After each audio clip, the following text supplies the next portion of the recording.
नाश्त्याचे तेच ते पदार्थ खाऊन कंटाळा आला का? काहीतरी नवीन ट्राय करायचं आहे का? तर हा नाश्त्याचा पदार्थ तुम्ही ट्राय करू शकता. ब्रेड न वापरता सँडविच करणार आहोत, जे सगळ्यांना आवडेल, लहानांपासून मोठ्यांपर्यंत. शिवाय करायला सोपं आणि पौष्टिक सुद्धा आहे. चला तर मग साध्या सोप्या रेसिपीला सुरुवात करूया.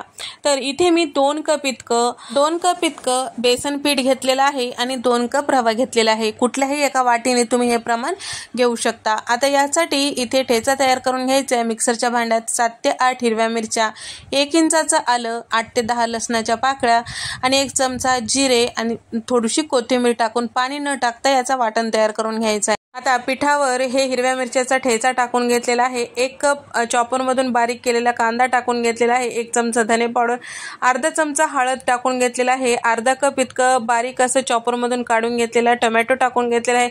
चवीपुरतं मीठ टाकलेलं आहे. सगळं छान व्यवस्थित मिक्स करायचं आहे आणि त्याचबरोबर लागेल तसं पाणी टाकून याचं थोडंसं दाटसर असं मिश्रण तयार करून घ्यायचं आहे. फार जास्त घट्ट नको किंवा फार जास्त पातळ नको. भज्याच्या पिठापेक्षा थोडंसं दाटसर असायला पाहिजे. पहा अशा पद्धतीने.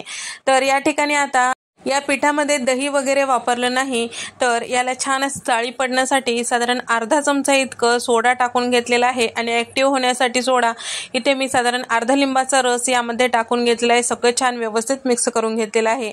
आता झाकून ठेवूया. यामध्ये आपण रवा टाकलेला आहे, त्यासाठी भिजणं गरजेचं आहे. 5 मिनिटं झाकून ठेवूया. तोपर्यंत चटणी तयार करून घेऊया. चटणीसाठी इथे मी अर्धा कप ओलं खोबरं, 8 ते 10 इथे मी लसणाच्या पाकळ्या घेतलेल्या आहे, 5 ते 6 हिरव्या मिरच्या, पाव कप फुटाण्याची डाळ आणि 1 चमचा जिरे टाकून गरजेनुसार पाणी टाकून मिक्सरच्या भांड्यात बारीक अशी चटणी तयार करून घेतलेली आहे.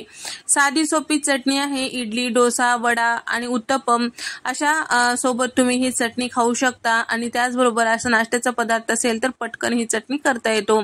चवीपुरतं मीठ टाकून घेतलेलं आहे. सगळं छान व्यवस्थित मिक्स केलेलं आहे.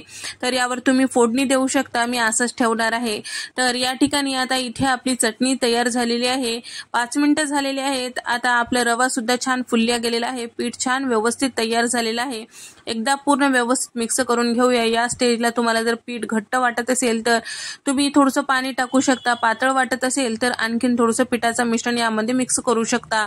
या ठिकाणी तयार झालेलं आहे आपलं पिठाचं मिश्रण. आता इथे मी सँडविच मेकर घेतलेला आहे, त्याला थोडंसं तेल लावून घेतलेलं आहे.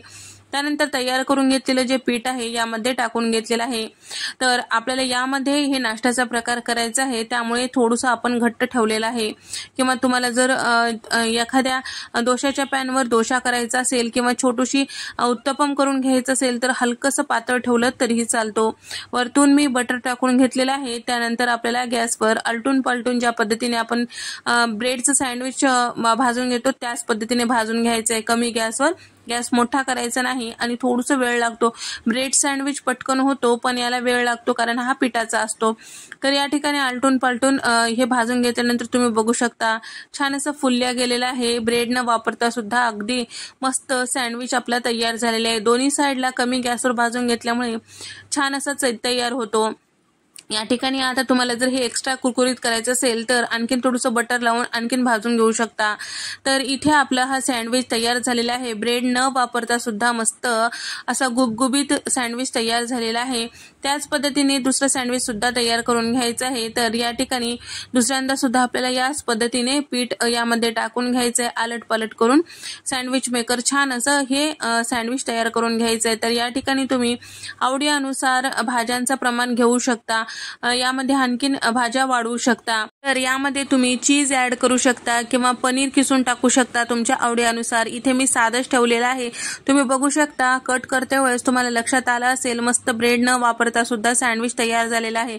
तुमच्याकडे जर सँडविच मेकर नसेल तर या पद्धतीने छोटं फोडणीचं पात्र असेल तर या ठिकाणी आपल्याला थोडंसं बटर टाकून यावर हे मिश्रण पैस करून घ्यायचं आहे. झाकण लावून दोन्ही साईडला छान असं वाफून घ्यायचं आहे. छोटेसे उत्तप्पे तयार होतात. तुम्ही बघू शकता मस्त जाळी वरच्या साईडला पडलेली आहे. इन्स्टंट असेल तरी सुद्धा मस्त आपलं उत्तपम हे तयार झालेलं आहे. तर या ठिकाणी तुम्ही आणखीन हे पीठ सैलसर करून डोशाप्रमाणे सुद्धा डोशा तव्यावर टाकून घेऊ शकता. तर चवीला मस्त भन्नाट असलेला हा रेसिपी तुम्हाला आवडला असेल तर व्हिडिओला लाईक करा, शेअर करा आणि सबस्क्राईब करायला मात्र विसरू नका. अशाच नंतरच्या रेसिपीमध्ये भेट देऊया. तोपर्यंत नमस्कार, बाय.